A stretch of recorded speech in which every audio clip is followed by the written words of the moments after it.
안녕하십니까 여러분. 민주 시민들이 운영하는 민주마을 TV입니다. 오늘부터 그 대망의 첫 방송을 시작하려고 합니다. 우리 민주마을 TV는 대한민국의 시상, 경제, 정치를 다루는 메인 프로그램인 시사마을을 시작으로 해서 화제의 지역구 국회의원님들 그리고 자치단체장님 그리고 시도위원님들을 모시고 각 지역의 주요 정책과 조례안 등을 조례안 등과 관련해서 대담을 나누고 향후에는 보다 재밌는 역사 인물 탐구 이야기까지 진행할 예정이므로 우리 민주시민 여러분들의 많은 구독, 좋아요, 방청 부탁드리겠습니다. 우선 민주마을 TV 시사마을에 함께 해주실 패널을 소개해드리도록 하겠습니다. 넥스트 코리아 포럼의 김동환 팀장님을 모셨습니다. 반갑습니다. 자, 이제 본격적으로 시사마을 TV를 시작해 보도록 하겠습니다. 자, 첫 소식으로는 역시 민주당 전당대회를 꼽을 수가 있겠습니다. 지금 현재 민주당 전당대회가 많은 컨벤션 효과를 내고 있고, 현재 뭐 관련돼 있는 정치와 관련된 모든 뉴스들이 다 지금 전당대회에 지금 집중이 되고 있다고 볼 수 있겠네요. 특히나 이번 전당대회는 23대 총선의 구도, 그리고 나아가서는 다음 대선의 전체적인 개파 간의 어떤 정치적인 노림수까지도 다 포함이 되어 있을 수가 있어서 많은 관심을 받고 있다고 할 수 있을 것 같습니다. 자, 이 부분에서 방송을 하고 있는 이 시점이 이미 예비 경선이 끝이 났는데요. 팀장님께서 이번 당대표 선거 본선에 지금 올라오신 세 분의 후보에 대해서 한번 말씀을 주실 수 있을까요? 네, 이제 예비 경선을 통해서 5명 중에 3명으로 추려졌고요. 처음으로 이제 김민석 후보, 그리고 정청래 후보, 송영길 후보가 본 경선에 진출했습니다. 원래는 지금 5명의 후보들이 출마를 하셨었죠. 네네. 안타깝게도 뭐 고민정 후보 그리고 김보미 후보 같은 경우가 예비 후보 경선에서 그 벽을 넘지 못했지만 어쨌든 뭐 전체적으로 친문의 개파의 상징이라고 할 수 있는 고민정 후보가 그다음에 또 청년을 상징하기 위해서 또 나온 김보미 후보께서 열심히 해주셨는데 향후에도 이렇게 좀 다양성 있는 후보들 간의 매칭이 되는 게 민주당의 좀 발전을 위해서도 또 대한민국의 민주주의 발전을 위해서도 확실히 좀 좋은 결과를 만들어낼 수 있지 않을까 이렇게 생각을 합니다. 자, 그러면 우리 민주당 말씀 주신 지금 이제 본경선 후보가 되신 김민석 후보, 정청래 후보, 그다음에 송영길 후보에 대해서 짧게 한번 우리 김 팀장님께서 후보 평을 한번 해주시면 어떨까 싶습니다. 네. 이제 김민석 후보는 최근에 이제 이재명 정부 들어서 중리를 하셨기 때문에 아마 대중적 인지도가 있을 거라고 보는데, 지금 시점에서 이제 김민석 후보의 가장 큰 장점은 아무래도 이제 당 대표가 만약에 되신다면 청와대나 정부와 이제 긴밀한 협조와 협력이 가장 원활하게 이루어지지 않을까. 그게 이제 현재 시점에서 김민석 후보의 가장 큰 장점이라고 저는 생각을 합니다. 그러면 결국 이제 계속해서 그렇게 표방을 하고 있지만 김민석 후보가 친명 후보로서 네. 계속 뭐 홍보 활동도 하고 계시고 그리고 이제 당원들 같은 경우에도 지금 그런 시각으로 바라봐 주시고 있기 때문에 친명 후보로서는 김민석 후보가 출마를 했다고 보면 될 것 같고 자 그다음 정청래 후보 같은 경우에는 어떻게 우리가 평가할 수 있을까요? 정청래 후보께서는 이제 이미 당대표를 한번 하셨고, 그리고 네. 또 연임에 도전 중이실 때 이분의 이제 인물적인 특성도 그렇고 정치적인 스타일도 그렇고 사실은 선명성, 그리고 이제 대중적으로 어떻게 좀 사람들에게 이제 파급력이랄까 영향력을 주는 방식에 대해서 굉장히 능수능란한 분이라고 저는 생각합니다. 그렇습니다.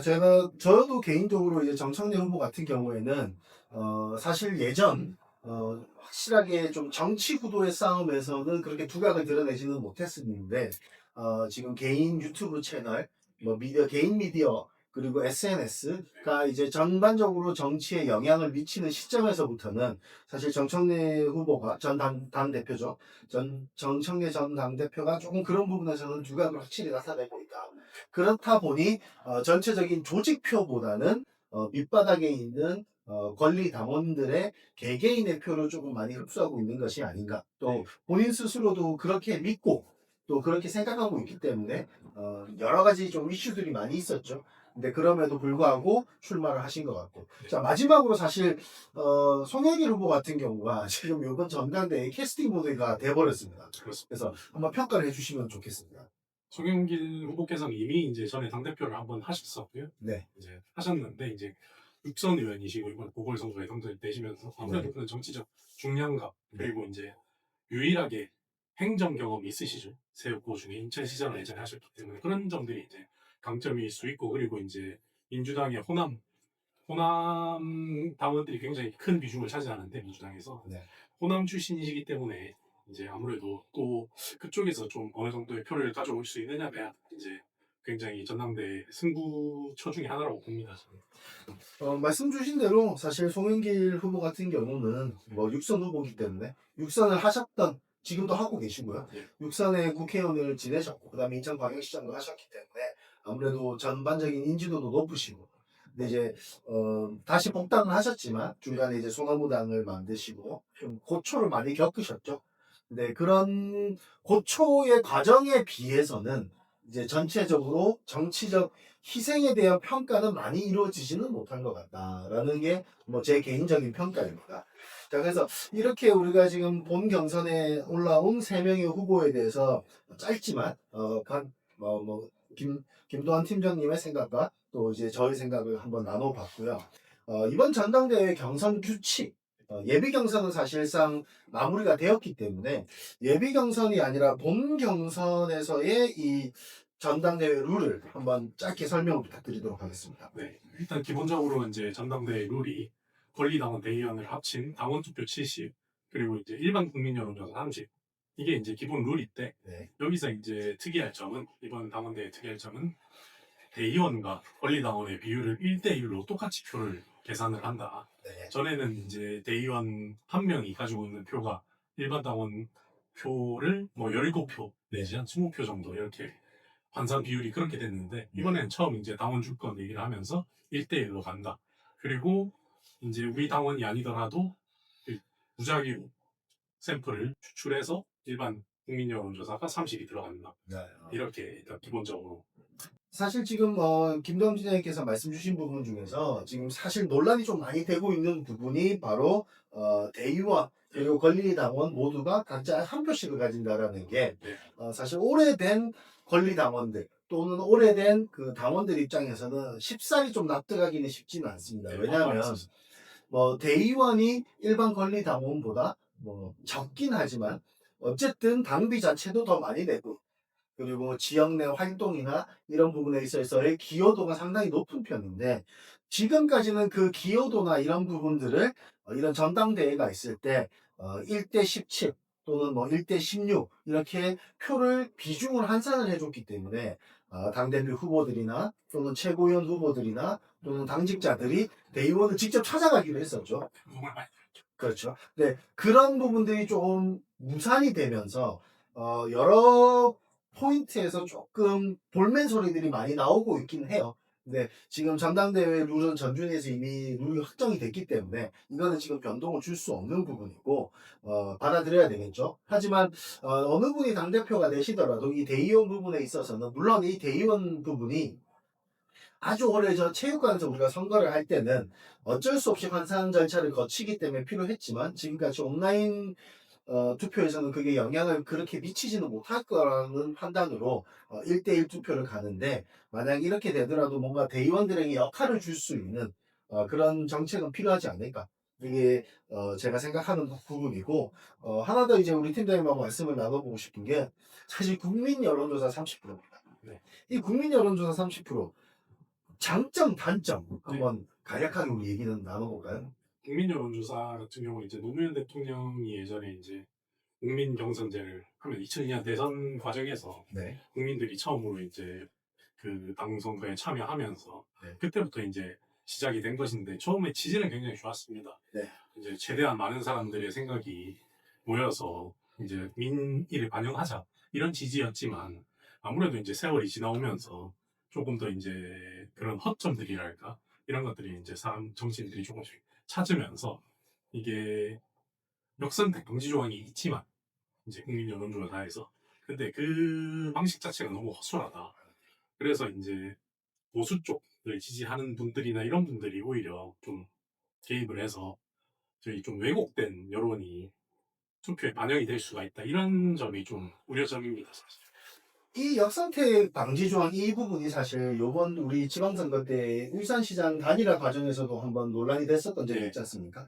그러니까 이게 사실 저희가 뭐라 그럴까요? 뭐 통신의 발달이 있기 전에는 이 역선택 방지 조항이 들어가면 실제로 역선택을 방지할 수 있었고 민의를 좀 충실히 받아들일 수 있었다고 저희는 판단을 하는데 워낙 매스미디어 역할이 커지고 그 다음에 SNS를 통한 전파력이 워낙 빨라지다 보니까 어느 누가 한 명이 자 이렇게 해서 이렇게 해서 이렇게 하면 투표를 하실 수 있습니다를 전파만 해줘도 사실 뭐 1시간 내로 전국에 있는 모든 국민들이 그 SNS를 보시는 분들은 그걸 이해할 수 있게 되는 상황이 돼버렸다는 거죠. 네. 그러면 아까 팀장님께서 말씀하신 대로 역선택 방지 조항이 그 역할을 할 수 있을 것이냐라는 거는 조금은 좀 의문스럽긴 합니다. 근데 이 부분이 제가 우리 팀장님한테 여쭤본 가장 큰 이유가 뭐냐면 현재 우리가 전당대회 당대표 선거를 본경선을 앞둔 상황에서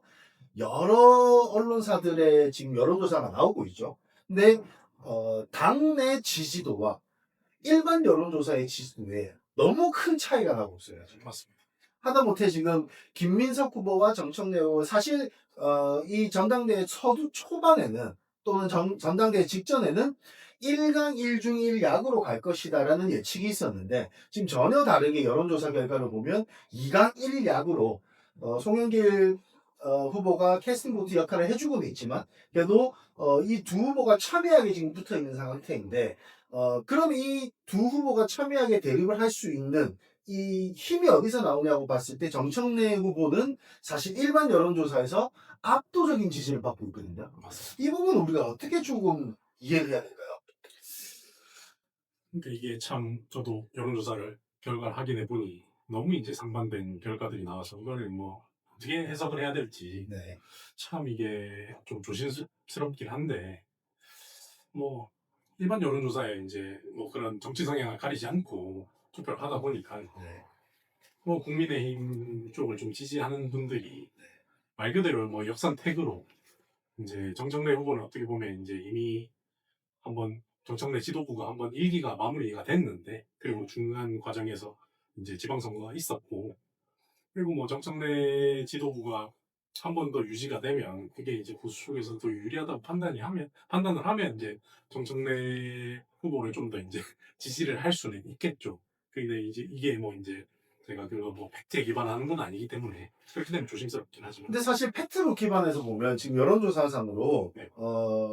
국민의힘을 지지하는 유권자의 대부분이 그러니까 이 대부분이라는 게 사실 뭐 예를 들어서 두 후보가 30% 30% 10%인데 뭐 20대 40 이런 비율 자체가 아니라 뭐 10% 40%의 완전 극명한 차이를 보이고 있거든요. 네네. 그럼 결국은 지금 우리 정청래 후보는 국민의힘의 지지도 지금 받고 있는 상태인 거고 물론 또한 조국혁신당을 네. 지지하는 유권자들도 압도적으로 지금 정청래 후보를 지지하고 있는 모양새입니다. 여론조사 네. 결과로서는.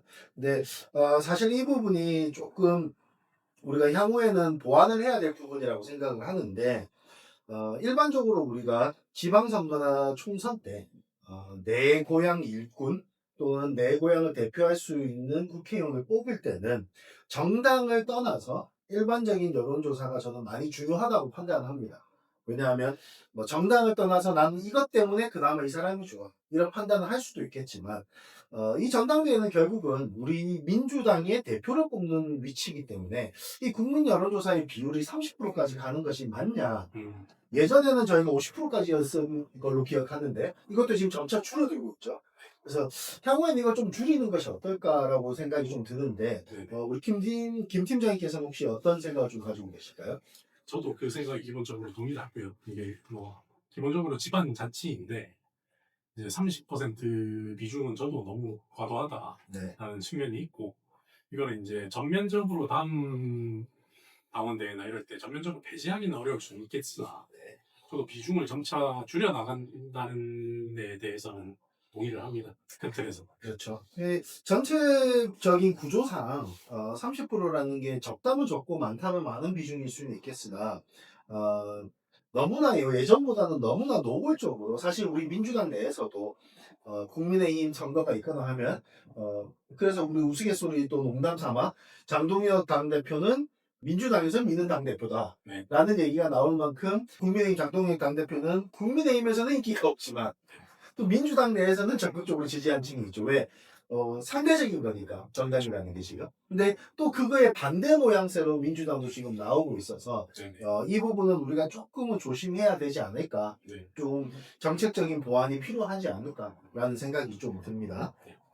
자, 이제 당대표 선거 관련해서 이제 마지막으로 선호투표제 얘기를 한번 나눠보도록 하겠습니다. 자, 선호투표제가 사실상 호주 하원에서 하원 선거를 할 때 쓰는 게 대표적이고 미국에서는 몇 개 주 정도에서는 이 방식을 채택을 하고 있죠. 특히나 민주당 같은 경우는 우리 노무현 대통령 후보 결정 과정에서 부분적으로 인용이 됐고요.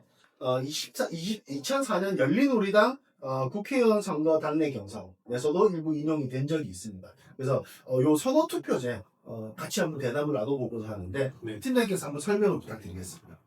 선호투표제도 이번 전당 당원대의 특징이라고 할 수 있는데 이제 선호투표제의 장점은 이제 결선투표제와 다르게 결선투표제는 과반을 얻는 사람이 없다면 다시 한 번 더 투표를 해야 되지만 선호투표제 같은 경우에는 기본적으로 이제 3명의 후보니까 송영길, 김민석, 정청래 이렇게 3명이면 본인이 가장 투표를 하고 싶은 사람 1순위 예를 들면 김민석이다. 김민석을 적고 2순위 송영길이다. 송영길, 정청래 이렇게 순위를 다 적을 수 있는 것이고 한 명이 이제 3명의 후보에 다 표를 줄 수는 있는 것이죠. 네. 그래서 쉽게 말씀을 저희가 이제 저희의 프로그램을 지금 시청하고 계시는 민주당 당원 여러분 또는 일반 시민께서도 좀 이해를 쉽게 하기 위해서는 일반적인 결선 구도에서는 A, B, C 후보가 출마를 했을 때 과반이 안 나오면 그렇죠? A 후보가 1등을 했고 B 후보가 2등을 했지만 과반은 안 나와. 그러면 C 후보는 그냥 떨어뜨리고 A, B 후보가 새로 이제 투표를 진행을 했던 거죠. 근데 이제 선호투표제 같은 경우에는 예를 들어서 지금 민주당은 김민석 후보, 정청래 후보, 송영길 후보 3분이 출마했기 때문에 한 명의 유권자가 결국 3명에게 다 투표를 해야 되는 것이죠. 그러면 선호라는 거는 내가 가장 뽑고 싶은 사람을 1번으로, 그 다음을 2번으로, 그 다음을 3번으로 이렇게 뽑아야 되는데 그러면 팀장님 이렇게 한번 질문을 드려볼게요. 이거는 가정입니다. 네. 가정상 저는 송영길 후보를 지지하는 당원이에요. 그래서 송영길 후보를 1번으로 뽑았어요. 네. 그리고 2번으로는 나는 김민석 후보가 좋아. 그래서 김민석 후보를 2번으로 뽑고 정청래 후보를 선호 3으로 뽑았습니다. 근데 내가 지지했던 송영길 후보가 1순위 투표가 끝이 나고 결과를 보니까 가장 낮은 득표를 해서 이제 내가 지지한 송영길 후보는 이제 떨어지는 상황이 됐죠. 그랬을 때 남아있는 저의 2번, 3번 선호는 어떻게 진행이 되는 건가요? 그렇게 가정을 했다면 이제 2순위로 김민석 후보를 적었으면 네. 이제 김민석 후보, 정청래 후보가 있으면 이제 2순위로 적은 이 표가 김민석 후보에게 플러스가 되는 것이죠. 2순위, 3순위는 다시 없어지는.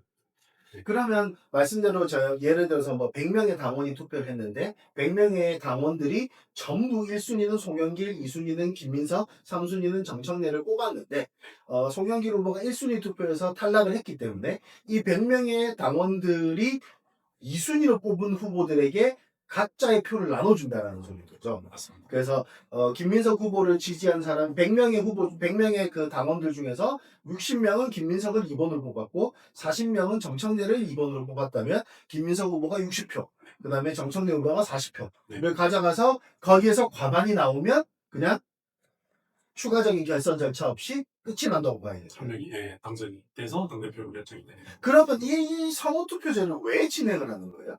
선호투표제 같은 경우가 말씀드렸다시피 이제 결선 투표를 안 한다는 것도 하나의 장점일 수도 있겠으나 또 하나는 이제 네거티브 선거의 방지가 될 수도 있습니다. 네거티브 선거의 방지라 하면 어떤 부분을 얘기할 수 있을까요? 이제 저 시청자님께서 좀 쉽게 이해를 하신다면? 네, 이제 아까 말씀드렸다시피 1순위로 적고 2순위로 적는데 3위 하신 후보의 2순위 표가 가중이 되는 거기 네, 때문에 나중에 나한테 네, 올 수도 있으니까. 올 수도 있기 때문에 과도한 공격을 못 하는 거죠. 한마디로 아, 상대방 후보에 대한 어떤 악의적인 비방이라든지 네. 마타도라든지 이런 흑색 선전이라든지 이런 부분들을 할 수가 없기 때문에 어느 정도의 관계성이 있기 때문에 사실은 이제 클린 선거를 할 수 있는 것이고, 그리고 좀 더 내가 이제 당대표가 되었을 때 비전이라든지 이런 부분들을 좀 더 이제 후보 입장에서는 강조를 해야 될 수밖에 없겠죠. 아, 구조상. 그렇다면은 이제 우리 시청자분들께서 좀 이해하기 편하게